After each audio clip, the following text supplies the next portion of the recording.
স্বৰ্গদেউ চাওলুং চুকাফা। চুকাফা আছিল যুদ্ধৰ কলা-কৌশলত পাৰ্গত, প্ৰচণ্ড সাহসী আৰু বুদ্ধিমান ব্যক্তি।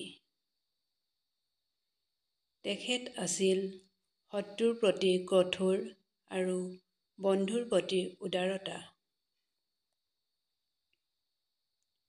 দেহেঙৰ ৰাজকোঁৱৰ চুকাফাই ৩ গৰাকী পত্নী ৯,০০০ সৈন্য লৈ মাওলুং ত্যাগ কৰিছিল।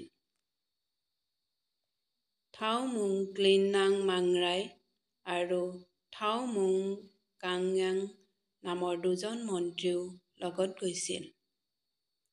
১২২৮ খ্ৰীষ্টাব্দত পাটকাই চৌকানগিৰিৰ পথেদি সৌমাৰত উপস্থিত হৈ নামৰূপত বাহৰ পাতিছিল।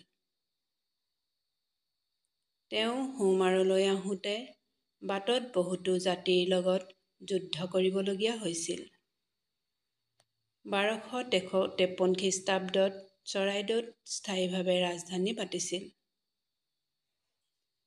তেওঁ ওচৰ চুবুৰীয়া জাতি আৰু ৰাজ্যৰ শাসনকৰ্তাসকলৰ লগত বন্ধুত্ব আৰু বৈবাহিক সম্বন্ধ গঢ়ি তুলিছিল যদিও প্ৰয়োজন সাপেক্ষে কঠোৰো হৈছিল।